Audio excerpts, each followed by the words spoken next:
So welcome to Darasa Online. My name is Riston Muhile, a teacher of economics. Today we are going to check on the topic of demand and supply, particularly the subtopic of elasticity of demand, and we're going to check directly on the income and cross elasticity of demand. So the subject is economics. Our topic we are going to check, it is theories of demand and the supply, and our subtopic will be cross or income elasticity of demand.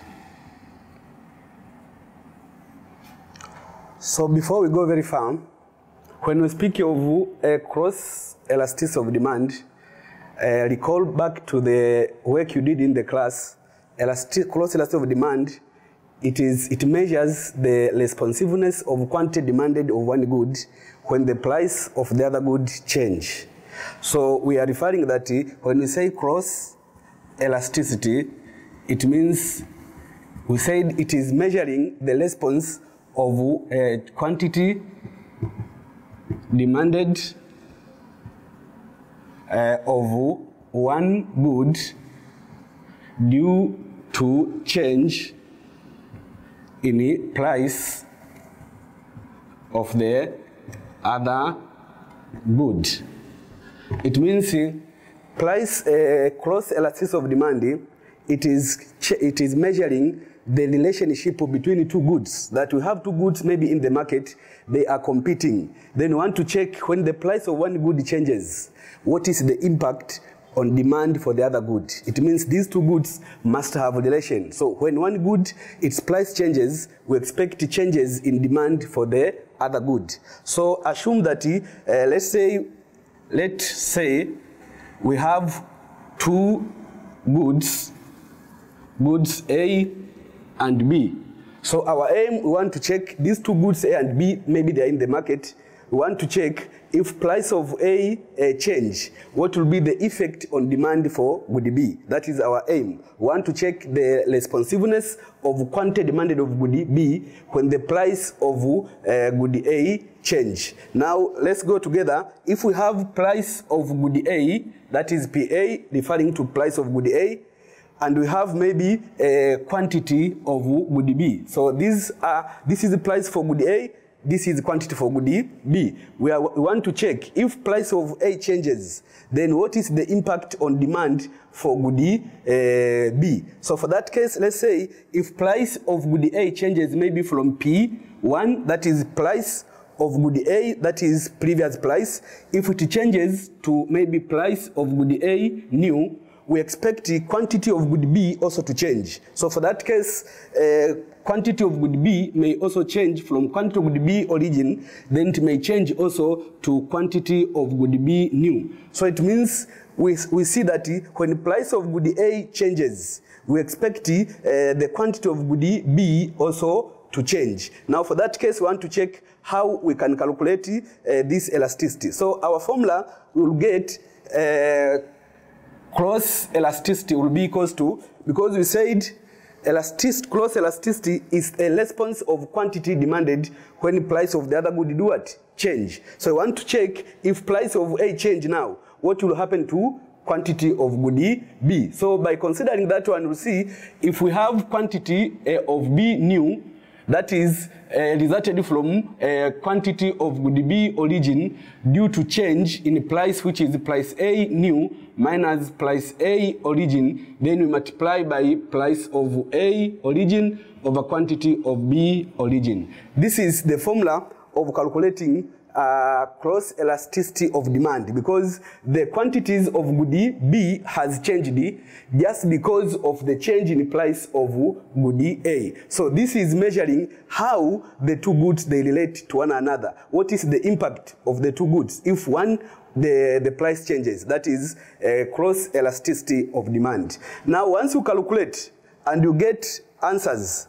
The answers may give you a position to interpret that this is the nature of the goods or the type of the goods. You will know after getting the answer. That the answer will tell you the type and the nature of the two goods. That is for the case of this one. Now for that case, if you get those answers to give you interpretation, because most of you students, you get difficulties in interpreting with the answers you get. And this is where we're going to deal with, because sometimes calculating is not a problem, but relating the answer you obtained with the nature of the goods, that's where the problem is. So today we are going to check how can we make clear interpretation of the cross elasticity of demand. And as I said, or you recall back from your class, we said we make interpretation of cross elasticity of demand by considering the answers obtained after calculation. It means if you get correct answer, your interpretation will be correct. If you get wrong answer, your interpretation will be wrong. So you have to be careful on calculating, because if you get wrong answer, even your interpretation will be wrong. So come together with me so that we check what will be the effect. Now, for example, one, if the answer is positive, it means here if you get any positive number, are we together? Any positive number, try to recall any positive number. Let's say it is 1 and above, but it is positive. It is 100, it is 10, it is 1, it is 0 point, but it is positive. What does it imply? It means any positive answer of any size. This implies that the two goods are substitute to one another. The two goods are substitute to one another. When we say substitute good, as we recall back to the class, substitute good are those goods which they have the same use. That means they compete in use. So when we say that cross elasticity of demand is positive, it is indicating that these two goods are competing in use because they serve or they have the same use. So having the same use, meaning that when the price of one good increases, it means the quantity of the other good, which is the substitute, it is also going to increase. So for that case, these two goods will have a positive relationship, because as the price of one increases, the demand for other one is going to also to increase. That is when the answer is positive. So it means if you will be told to represent maybe in a graph, graphically, those relation of the two goods, maybe now it is a graph, you can do something like this. If we said the positive relationship, it means these two goods, they will be like this. We said we have two goods, which is we have price of A and we have quantity of B. Now we said if the result is positive, it is indicating that the two goods are substitute, meaning that their slope will be like this one. This will be demand for B, demand for B. Because as the price of A increases, you can see this is maybe original price, this is original quantity for B. But when the price increases, you expect also quantity for this one to increase. So this, they are indicating positive relationship of the two goods, and these two goods, we consider them as substitute goods, or goods which they compete in use. A good example of these two goods, we have those common examples, e.g. if we have tea as good A maybe, and we have coffee as another good. These goods, they have the same use. So in the market, when the price for tea increases, it means people will, consumers will learn from buying tea because it had the same use with the coffee, then they'll buy coffee. So when the price for tea increases, you expect demand for coffee to increase, because these two goods, they have the same use. Are you together until there? Then now, if the answer you get it is negative, now the second part, if the answer is negative. Again here, negative, any number, but it is negative. Whether it is less than 1, it is greater than 1, but it is negative. That is, it is implying that the two goods, they are complement. Two goods are complements. Complements. We know that complement, these are two goods which they are used together. Don't confuse with having the same use and being used together. Complement goods are goods which are used together. Now, as we said, we have good A and good B. If good A and B are complement, it means you cannot use B without A. That is the meaning of complement. It means if you buy A, to use A, you need to buy B as well. Because if you buy one, you cannot use the other one. Until the two, they are all together or in one, then they can be used at once. That's why we say for complement goods, these are goods which are used together. That means you cannot consume or use A in absence of B. For example, if you buy a car, you cannot drive until you buy fuel. So fuel and car, they are complement because in absence of fuel, car cannot be used. So car and fuel, or fuel of any type, there can be complement goods because those goods are used together. So if you check their demand curve will be negative, implying that the two goods have negative relationship. So if we present a demand curve for this complement good, again, as we said, we have, this is a quantity of B and we have price of A. If they are complement, as we said, the price of one increases, the demand for one falls. So their demand will be having negative slope. This will be demand for B, and this will be demand for B. Meaning that these two goods, they are complement. So as price of A falls, let's say this is P origin, this is quantity original. So when price of good A falls, maybe to price new, which is this one now, even quantity increases. For example, if the price for cars increases, maybe falls, we expect more people to buy what? Cars. Once they buy cars, because price has gone down, we expect the demand for fuel to be high. Because large number of people are buying cars now because the price has gone down, then we expect the market or the demand for fuel to increase because the two goods, they are complement to one another. So having seen these two interpretation, when the answer is positive or is negative, then we can evaluate or we can try to check one example before we proceed. So we can check one example from there. We get one example. So you can check example from the screen there. You can see it. We have example from our screen there. You observe, then you calculate, so that we see what is the impact of these two forms of elasticities. This is for cross elasticity. This example here, that we have this table, that is example given the following table. In this table, we have a price of commodity X, which is given as price of X in bracket. We have quantity demanded for commodity X, which is demand for X. And we have quantity demanded for commodity B, which is demand for B. And finally, we have the income level of a consumer. So because our subtopic, we said we are going to deal with the cross elasticity and the income elasticity. So we'll check the part of cross elasticity first. So for example, in this table said, from the above table, answer the following questions. Now question A, it is calculate the following types of elasticity of demand in the first point only. It means the question is asking us to calculate these elasticities. One of them is cross elasticity we have discussed, which is part 2. So we have to calculate only for the first point. What do we mean when we say first point? It means the first point is when price or income changes from this point to this point. These are the first points.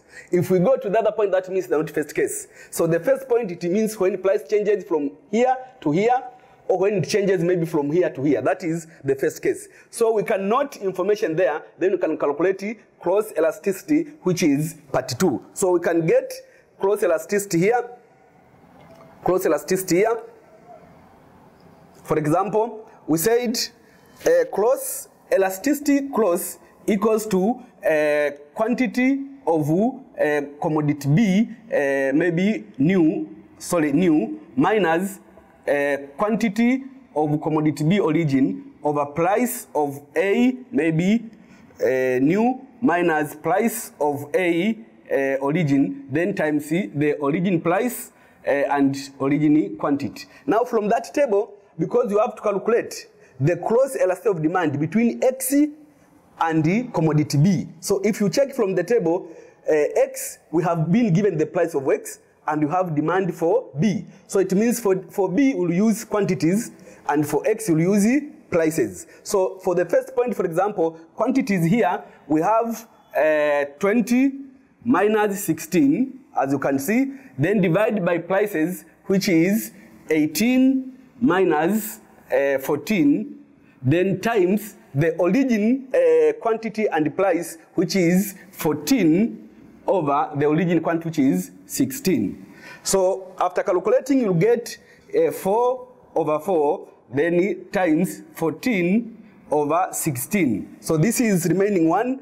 If we divide this one, you'll get 0.875. So that is our cross elasticity of demand for good X and or commodity B. That is cross elasticity. So this answer is positive, though it is less than 1.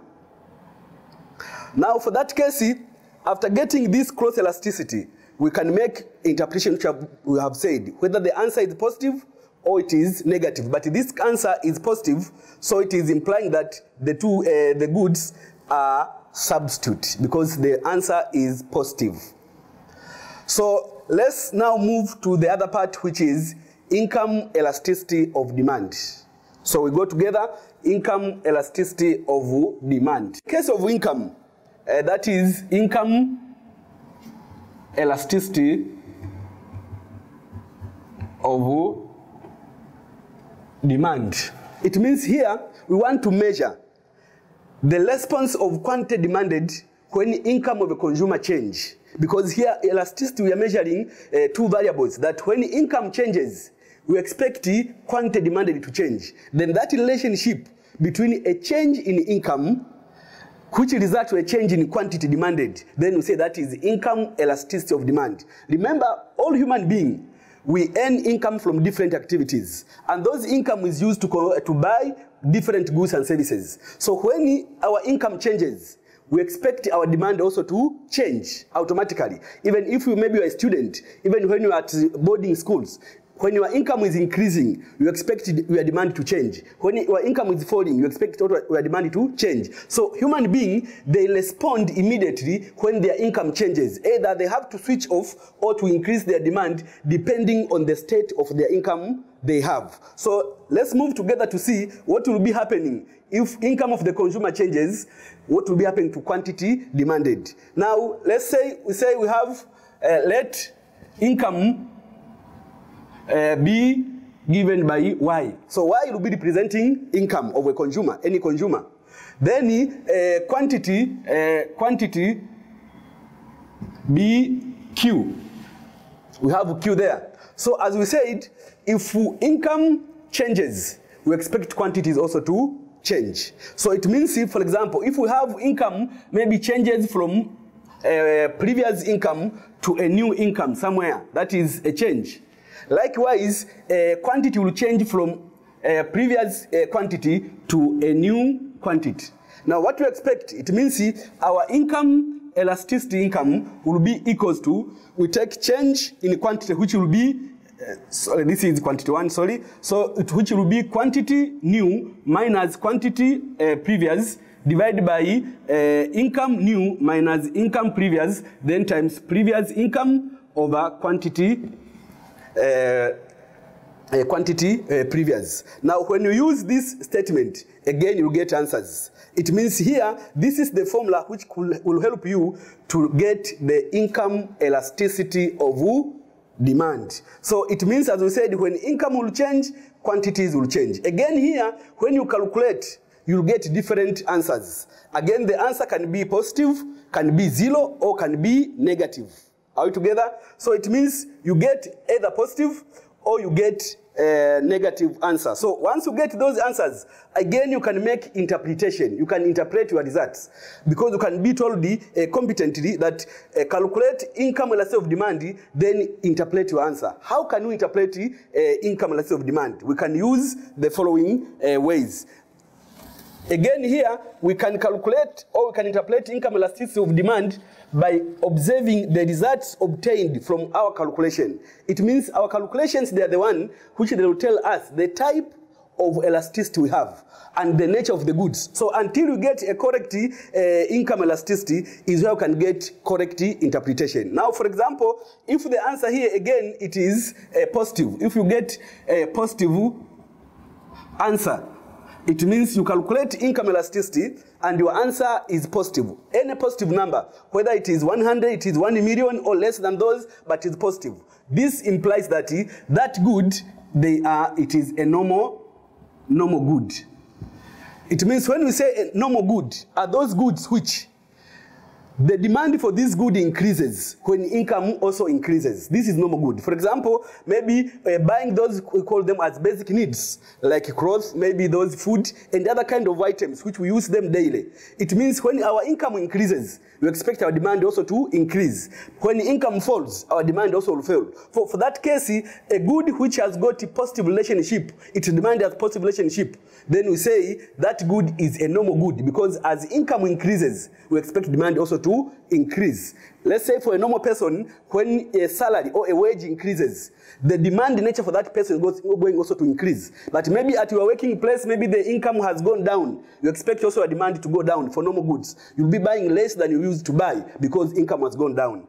So if they have that relation, then we say that is a normal good. For example, you can draw like this one in the graph. This is quantity of a good, maybe any good. This is the income you have. So if you get positive, it means the demand will be like this. Demand will be like this one, meaning that as income increase, demand will also be increasing because it is a normal good.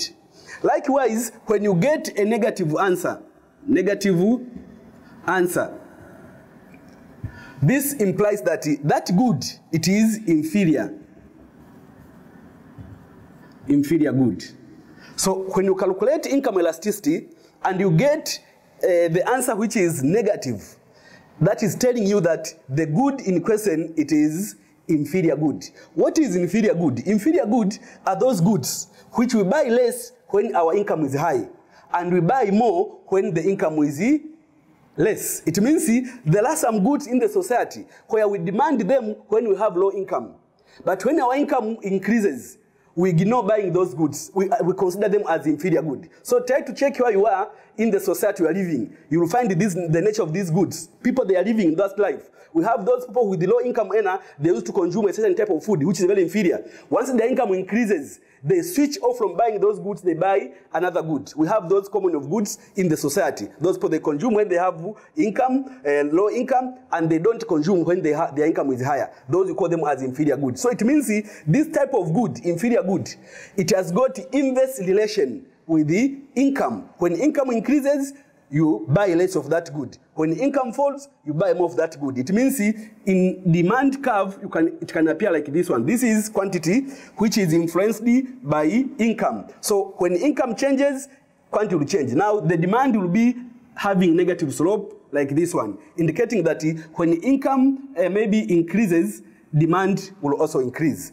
That is, will fall. Now for that case, this type of good, it is inferior good because it has inverse relationship with the income. As income increases, demand for that good falls. This is income elasticity of demand. So again, we go to check example from the normal example used to have. That is from our screen there. We'll observe that example used to have.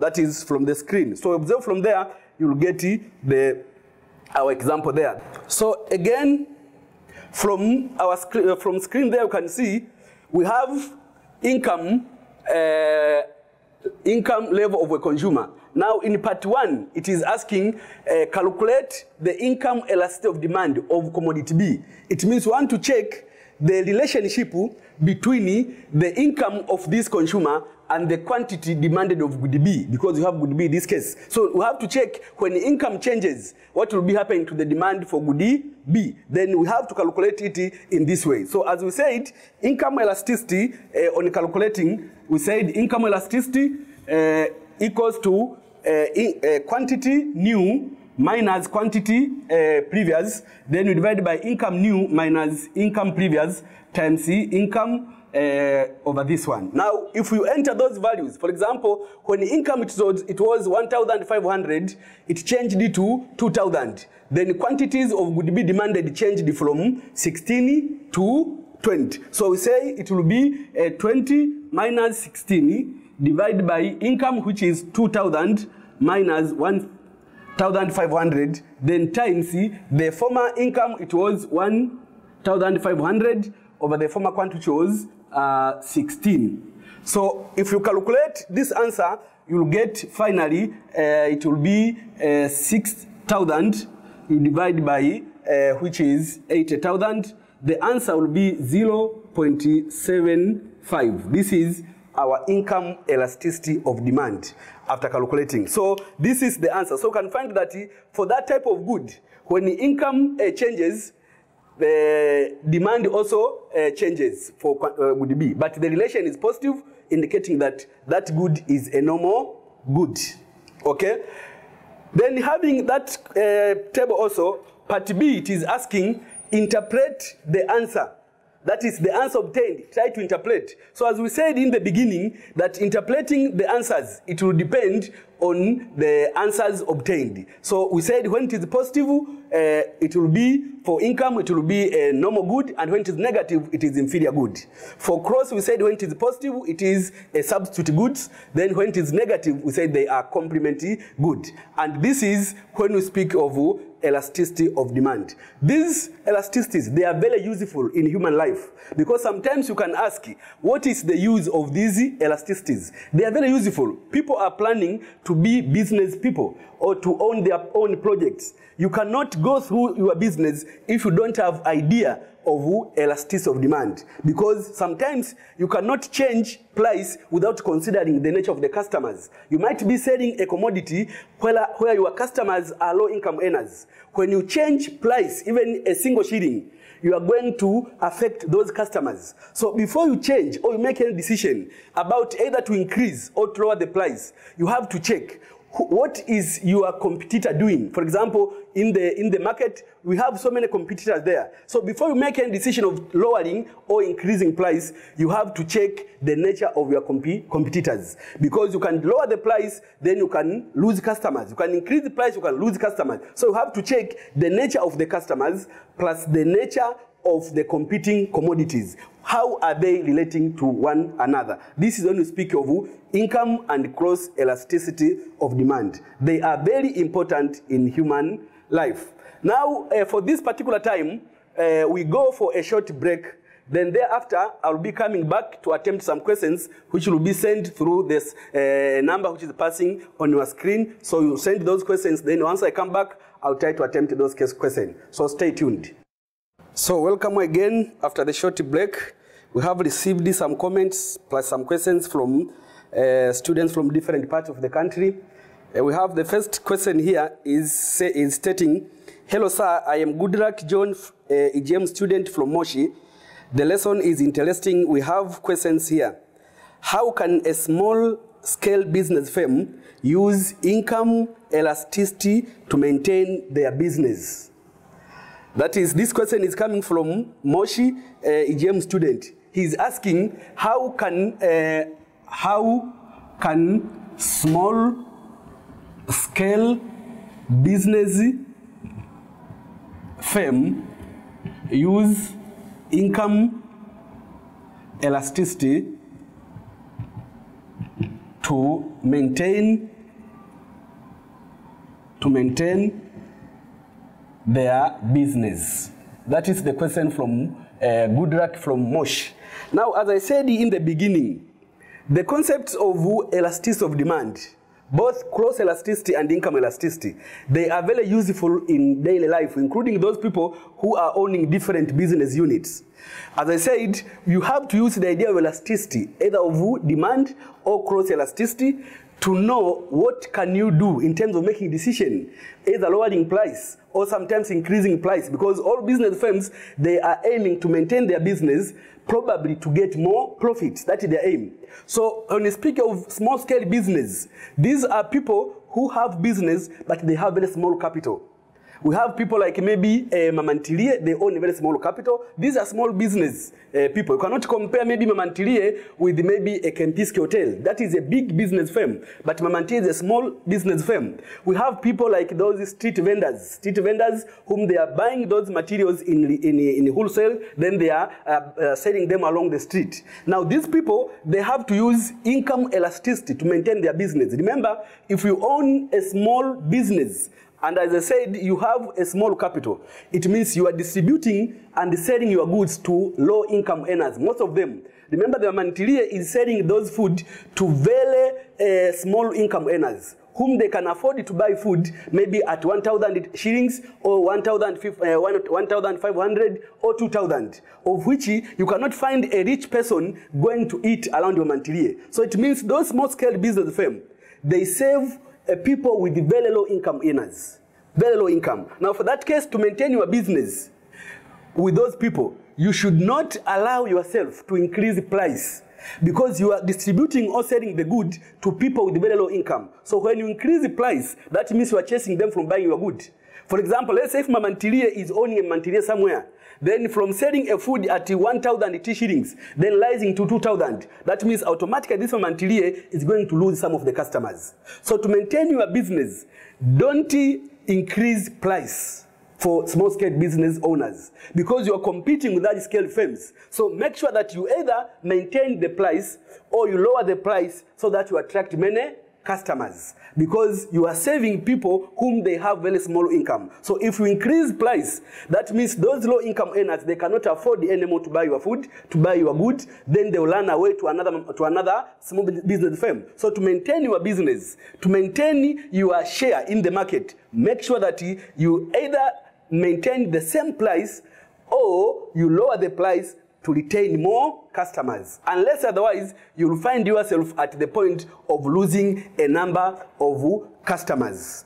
Likewise, these people, they can maintain by using income elasticity of demand sometimes, because the issue is to maintain the market share, or the market to go on being in the market. One of the methods they can use also, they have to make sure that they are going to apply to add their capital, either by applying maybe those like applying loan from different banks to raise their capital, because sometimes for these business people, you cannot maintain your business if you cannot acquire loans, which is credit from financial institutions. So those financial institutions, they are there to help people of that type to learn and increase their business. So to maintain your business, make sure that you don't increase or you maintain the price, or sometimes you lower the price. It is the only way you can meet. And remember also, these small-scale business firms, they are selling goods which they have in elastic demand. And these goods, mostly, they are useful in our daily life. That's why if you increase very much the price for these goods, it is very easy to lose customers. So you should make sure that because the nature of the customers you serve, they are very small, they are low-income earners, make sure that you maintain the standard of your price and don't increase, or you can maintain the price. That is what you can do to maintain your business. The other suggestion from another person we can read here, it is, that is, we have the Bezalel Godson from Iringa. I am grateful, satisfied with your lesson. Thank you very much. And we have another one who is asking, suppose now you calculate the elasticity of demand and you get it is positive. Then you will be told to represent in the graph. What are you going to do? You see? So according to this one again, he is asking if you calculate elasticity of demand, cross elasticity, then you get the elasticity is positive. Then they are asking, how can you present that figure in the graph? It means we said, if you calculate it and you get cross elasticity is positive, any positive number, it is positive 10, it is positive 2, it is positive 3, then they ask you, represent this information in a graph. We said for cross elasticity, when it is positive, we said it means the two goods, they have a positive relation, so the slope of the demand curve will also be what? Positive, as we said. So it means to represent the demand curve, it will be like this one. It means if that good has been explained there, maybe we have good x, quantity of good x, that is good X, these are quantity. Then we'll be having maybe price of Y. Now, if the cross elasticity is positive, any positive number, and I've told you to represent in a graph, that means our graph, as I said, will be looking like this one. This is demand, because in this graph we said, as price for this good increases, maybe it is increasing from P origin, this is quantity origin. Then when the price increases, this is P1, this will be Q1. So it means as the price increases, demand also is increasing. When you calculate the slope, which is also the elasticity, you'll get positive because they have positive relationship. And we said the nature of these two goods, they are always substitute goods. So it means it is only substitute goods which they can have this nature of demand curve. Because for substitute good, we said, as the price of one good increases, we expect the quantity of the other good to increase. Because we gave example of these goods, like we said, coffee and tea. So it means in the market, when the price of coffee increases, because they have the same use, we expect customers to run away from buying coffee. They are going to buy what? Tea. So it means the sellers for coffee will lose customers because the price have gone up. So these customers, they will learn to buy tea. Therefore, the quantity for tea will increase because price of coffee has gone up. This is, as we said, for this kind of cross elasticity of demand. Okay, so we get the last question from another student. That is Mwana Idi Bakari, Eka student from Manyara, is asking, is the government of Tanzania applying the concept of elasticity of demand? Is the government of Tanzania applying the concept of elasticity of demand? So Mwanaidi Bakari from Manyara is asking if the government of Tanzania is using the concept of elasticity of demand in different decision. Now the answer here is yes, that the government is using elasticity of demand in formulating different decision. Now let's check how the government uses elasticity of demand in formulating different decision.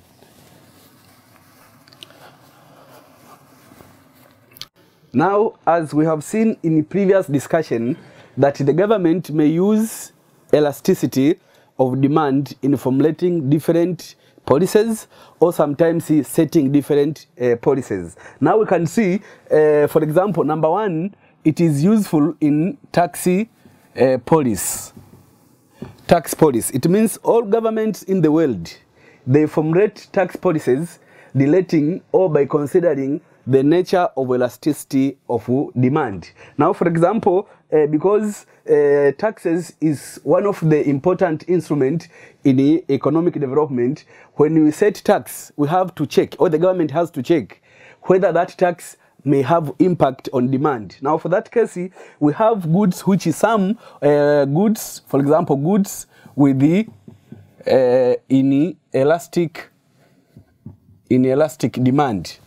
It means when we say goods has inelastic demand, these goods, it means when a price changes by a large percent, demand changes by small percent. That is inelastic. It means the elasticity is less than 1. That is inelastic demand. Now the government may formulate policy basing on this nature. For example, we have these goods like drinks.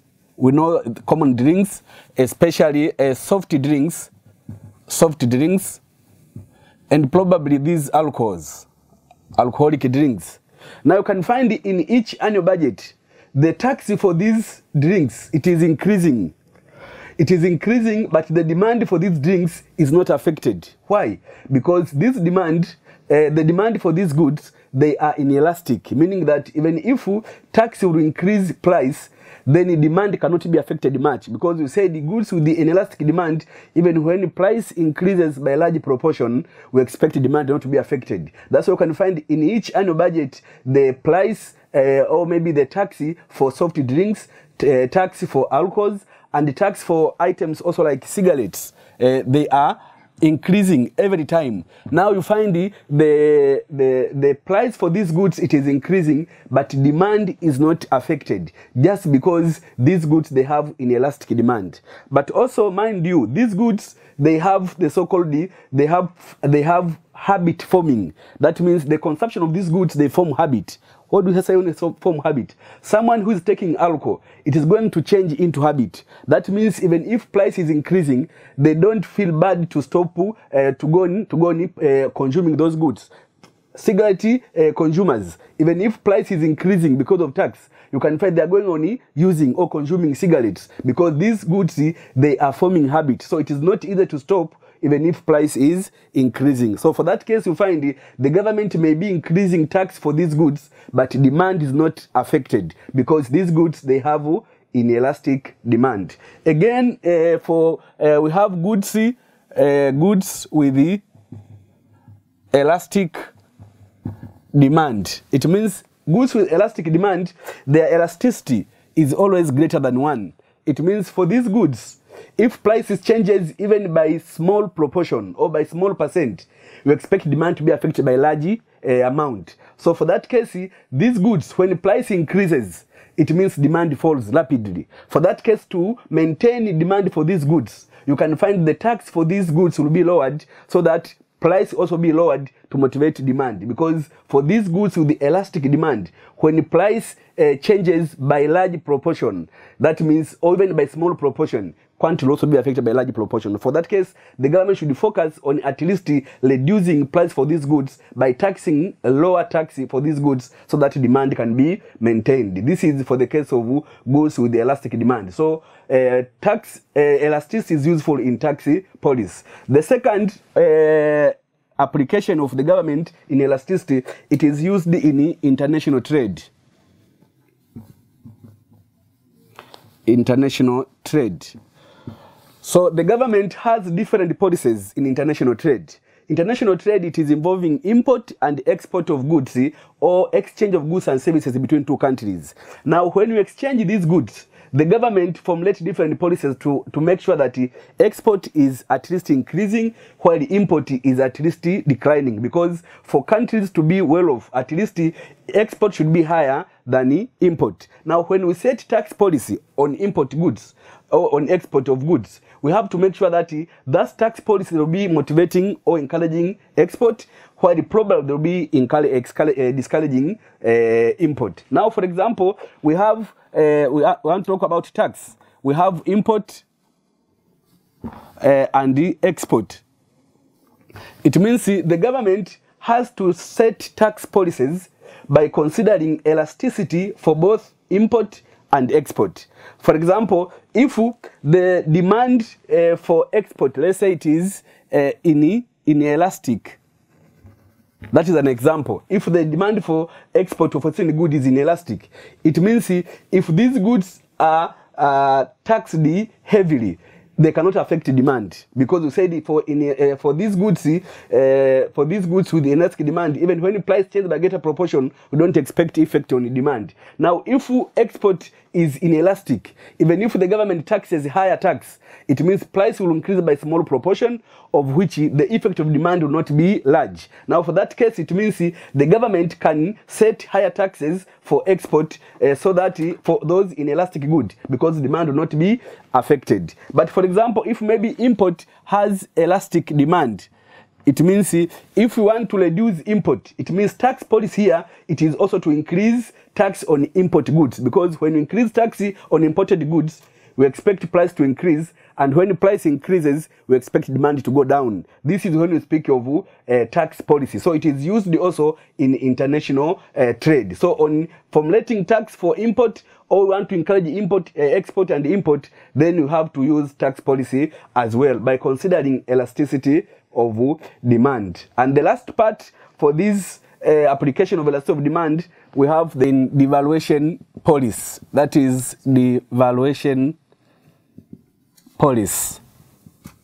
Devaluation policy. Now recall from what we did in the class, what is devaluation policy and what are the aims of devaluing currency.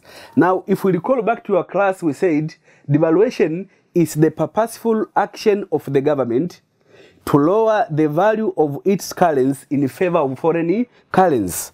That means if the government decides to lower the value of its currency in favor of foreign currency. What is the aim? It means we want to lower the value of Tanzanian T shillings when we compare with the USDs, that is dollars.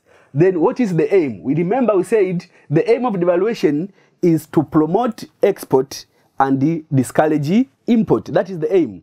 Because when we lower currency, it means export becomes cheap, while import becomes expensive. So the aim of the government is to make sure that after devaluing currency, export increases while import falls. The aim is to make sure that we have a favorable balance of trade or balance of payments. Now for that case, when we make devaluation policy, we have to consider the so-called elasticity of demand of import and export. For any devaluation policy to be successful, the government should check the nature of elasticity of demand of the goods exported and the goods imported. Because, as I said, devaluation aims at increasing export but also decreasing import. Now, for that case, you have to check the nature of elasticity. Now, let's check.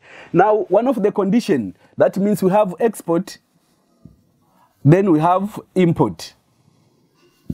For devaluation policy to be successful, we expect the nature of elasticity of demand of the two sides. They should be the same. That means both, they should be elastic. You see, that is the nature of demand of export and import should be elastic. What do we mean? We said elastic when there is a small change in price, it brings a larger change in quantities. Now, because we say devaluation is aiming to increase or encourage export, then it is also aiming to discourage import. Now, when export has elastic demand and we have devalued the currency, it means it will be cheaper to export goods. It means now a smaller change in the price for export result to a greater change in the quantity demanded for export. That means we'll be increasing export automatically because export has become cheap after devaluation. Likewise, when we have import and that import has elastic demand, it means when we devalue a currency, import becomes expensive. For that case, the import price will increase, and when import price increases, we expect demand for import to be low. When demand for import is low, that means we have discouraged import and we have encouraged what? Export. For that case, import will be low and export will be higher. Then the devaluation for the currency will be successful. Now, before making any devaluation by the government, they have to check the nature of elasticity of demand of the goods exported and the goods imported. Unless, if we don't check these elasticities, you will devalue the currency, but the policy will not be successful because import will not change, but also export will not change, of which the policy will not be functioning. So before you make that decision, make sure that the demand for export is elastic and the demand for import is elastic, so that a smaller change in price makes them to change rapidly, either import or export at once. This is when we speak of application of elasticity of demand by the government, as it is asked by Mwanaidi Bakari from Manyala. Now, we get, while we are coming to an end, we can check from the screen where we can get some questions for your personal exercise. We have covered issues of elasticity of demand, cross elasticity. We have covered income elasticity, but the question from Mwanaidi has helped us to cover some other applications of elasticity of demand. Now, this is very useful for you. After this class, you can check yourself by doing these questions you can see in your screen. So you try to pass through, you'll get that question in your screen. So you can test yourself from this exercise where we have two questions. Question number 1, it is asking, the cross elasticity of demand of two goods X and Y is -3. The cross elasticity of demand of two goods X and Y is -3. Basing on this data, that means this data of X and Y, number 1, represent the data in a graph. Number 2, explain what the graph show. That means after representing the graph, then you have to show what is that graph showing. Number 3, give the nature of the two goods. This is economically we have covered in the class, so we know the nature of the two goods after drawing the diagram. Number 4, give examples of good X and Y. That means because the assist is negative, that's the cross elasticity, then it is asking you to give example of what is good Y and what is good X. And the last question, and the last part for this question, what will be the effect on demand for good X if price for Y of Y falls? It means what will be the effect on demand of X when the price of Y is going to fall? That is question number 1. Question number 2. Question number 2, you can see here, the question is asking, we have John, Bright, and Jane are third-year economics students at University of Dar es Salaam. I repeat there, John, Bright, and Jane are third-year economics students at University of Dar es Salaam. They have conducted a survey in one of a village around Dar es Salaam. That means this survey, it is like a research. They have conducted a research or a survey in one of the village around Dar es Salaam. They observed that commodity X lasts for a short period of time. Commodity X. It means around that village in Dar es Salaam, commodity X lasts for a short period of time. Commodity Y is commonly used by the households and considered to be an essential. Okay? Commodity Y is commonly used by the households and considered to be an essential. Commodity Z, goods that last for longer period of time. It means Z includes all goods around that village which they last for longer period of time, required from those data now, which were obtained by John, Bright, and Jane. What are you required to do? Number 1, suggest the type of good X, Y, and Z. Remember, they have explained what is X looking like, what is Y looking like, and how is X looking like, Y looking like. Now, the first part, it is suggest the type of good X and good X, Y, and Z. Number 2, what could be the nature of elasticity of good X, Y, and Z. Now, so far we have covered the issue of elasticity in the in lessons today. Now you can be in a position to know these good X, Y, and Z. What is the nature of these goods based on those information have been given there. Number 3, suggest the decision to be made by sellers of these commodities to maximize sales revenue. It means assume you are selling among those goods. What decision can you do to raise your revenue? Remember the nature of X, the nature of Y, the nature of Z. Now assume you are a seller, or those sellers who are selling those commodities around that village in Dar es Salaam. What can they do? What decision should they take to maximize sales revenue based on the information given from this question? And the last part, it is asking, show how the government may tax these commodities. Again, based on the information given, you have to advise or to show how the government can tax these 3 commodities, X, Y, and Z. This is the end of our lesson. Stay safe. Thank you very much.